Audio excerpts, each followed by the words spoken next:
Bienvenue dans cette seconde capsule destinée à vous aider à réussir au mieux vos examens et notamment à attirer votre attention sur certains points sur lesquels il faut être particulièrement vigilant pendant l'examen.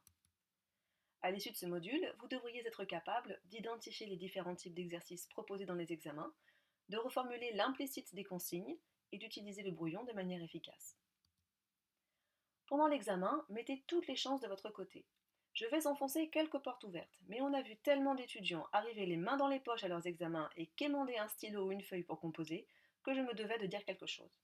Vous devez arriver avec votre matériel, de quoi écrire et effacer, votre carte d'étudiant, même si votre professeur vous connaît, vous devez pouvoir prouver votre identité, de l'eau et de la nourriture, pas trop non plus, du brouillon, des copies doubles, une montre, votre téléphone sera éteint et rangé dans votre sac, des mouchoirs, bref, toutes les choses que vous jugez indispensables pour 1h30 ou 2 heures d'épreuve.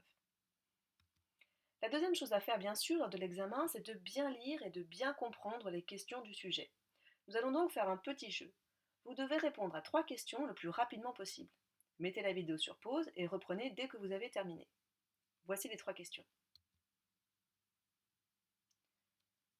Voyons maintenant si vous avez réussi. Tu participes à une course à pied. Tu doubles le second, en quelle position es-tu? Eh bien, si tu doubles le second, tu prends sa place, donc tu es second. Combien d'animaux de chaque sexe Moïse emmena-t-il sur l'arche? Alors, il ne fallait pas de connaissances bibliques particulières, mais tout de même, la réponse est aucun. Moïse n'a pas construit d'arche, c'est Noé qui en a construit une. Et enfin, en se rendant à un point d'eau, un zèbre croise 6 girafes, chaque girafe transporte 3 singes sur son dos, chaque singe a 2 oiseaux sur son épaule droite, combien d'animaux se rendent au point d'eau? Il ne fallait pas faire d'équation à 3 inconnus, mais tout simplement bien lire l'énoncé. La réponse est un seul. En effet, seul le zèbre se rend au point d'eau. Alors vous l'aurez compris, le but de ce petit jeu est de vous montrer qu'il faut prendre votre temps pour lire les consignes et comprendre le sens de chaque mot, pour ne pas mal interpréter une question. Généralement, dans cet exercice, l'attitude spontanée du lecteur est de parcourir rapidement les énoncés qui semblent faciles à comprendre. Mais la formulation est parfois piégeuse. Elle est parfois telle qu'elle peut déclencher un décodage familier, une manière de comprendre quasi automatique, comme pour l'arche de Moïse, que vous avez peut-être automatiquement associé à l'arche de Noé, et qui vous amène à déformer le contenu de ce qui est effectivement énoncé, et donc à donner de mauvaises réponses.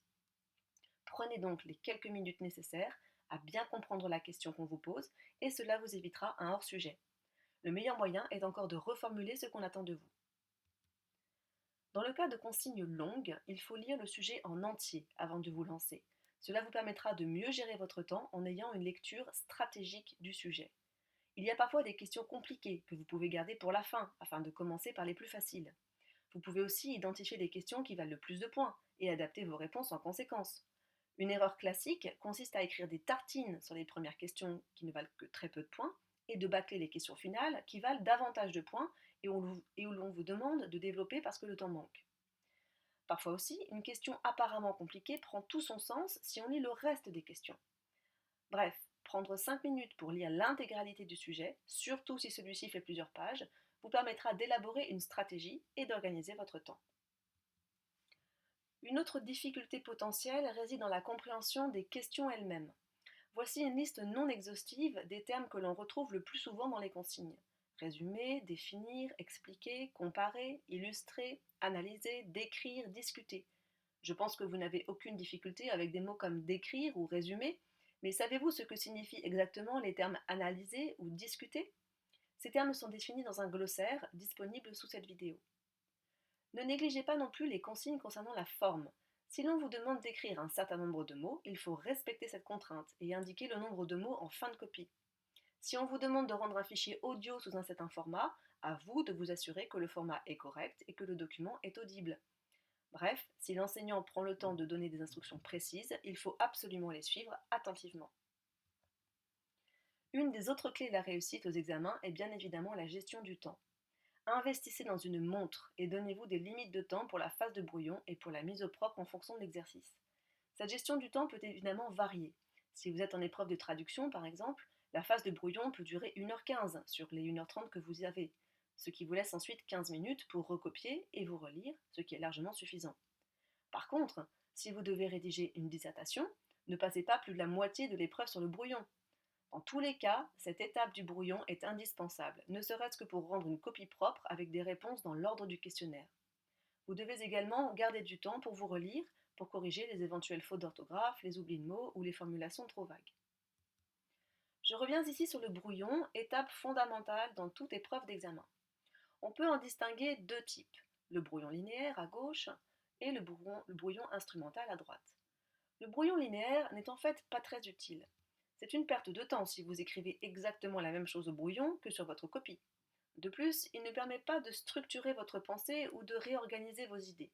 Il fait sens toutefois en traduction, où vous suivez nécessairement l'ordre du texte. Pour les questions qui vous demandent d'organiser des idées, préférez-lui le brouillon instrumental, qui peut prendre plusieurs formes. Ici, c'est une carte mentale, mais cela peut être un tableau, une liste de points, voire un schéma. Un brouillon instrumental vous permet de noter toutes vos idées et de les mettre en relation les unes aux autres. Il est fait de mots-clés, de notes, mais pas de phrases complètes.